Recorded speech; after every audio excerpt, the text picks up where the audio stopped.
All right, I shall go easy on you since I know that you already know that it didn't go well.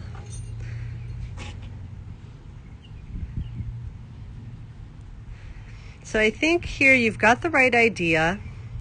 I think this bar is just, it's a slice and you're giving him information over the bar. Now, let me be clear. I think that sometimes you need to give your dog information over the bar. I don't think that you should avoid that at all costs. It may cause the bar to come down, and that may just be an indication that your dog needs more experience with complex handling that requires him to do two things at once, namely take the jump at a slice and listen to you. So I think it is a possible reason why the bar came down, but I don't think that means you should avoid it. I think it means that your dog just needs more practice with it. So here things are going well. I think here you over pull a little bit, and you can see that your dog turns completely towards you. This is always an indication to me that you held the threadle too long or you were too conservative with it.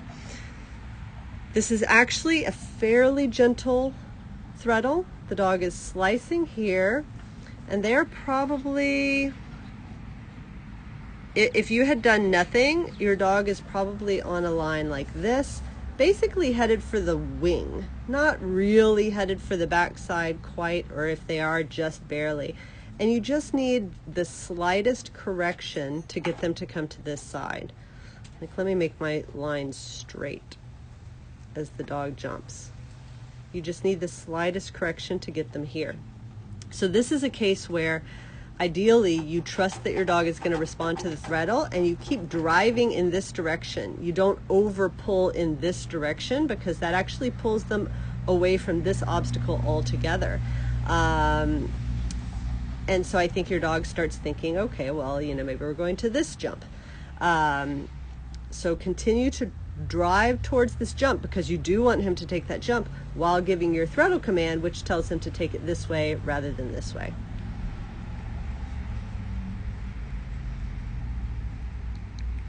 So this was a nice backside into a front. Again, we see the bar come down. I don't think it's your handling here. I think you do a good job. You start the front, you are doing it as he's in the air, you're out of his landing space and moving towards the next obstacle. So again, this is just a bar that's going to come down a lot. So it's a backside and a slice. It just doesn't get any more difficult than that. And so I would just add this to the list of things that you need to give your dog more exposure to, is slices and backside slices. That's beautiful that you gave this nice strong deceleration as he's heading for the tunnel. Actually though, it might have been a little too late, because here he goes in. There's a little deceleration, but the really strong deceleration happens when he's lost his peripheral vision. So I would give it a B. Not quite an A, but still pretty good and a great idea. Okay, this is difficult. Let me see if I can hear the commands too.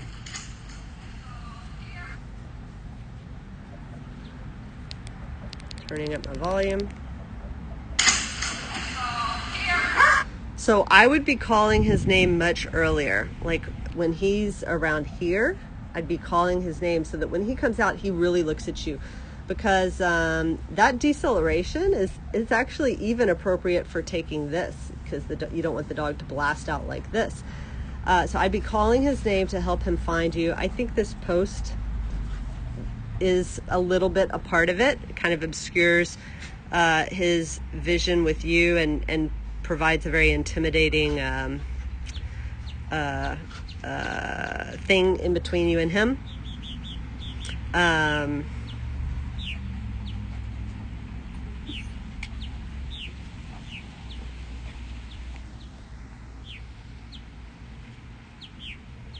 That's beautiful right there. Great job. Backside, right into the blind. Pick up. Perfect.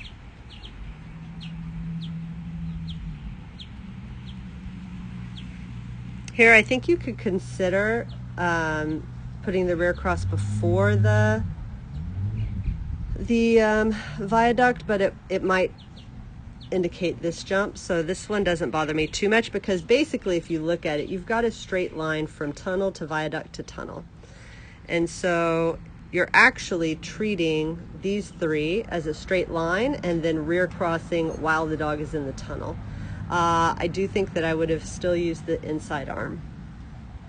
So I would just say, like, as he comes out of the tunnel, it would just be like over tunnel, and then I would rear cross.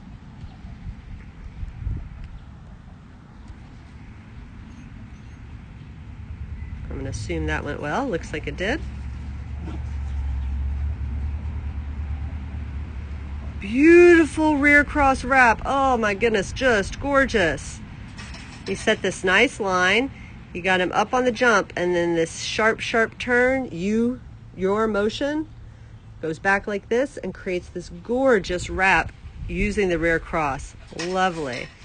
All right, so here's my biggest feedback to you. I'm gonna admonish you for calling this a poop show, because it was actually really, really good. I mean, he dropped 2 bars, but handling wise, it was really nice. And the ending was just absolutely gorgeous. So great job.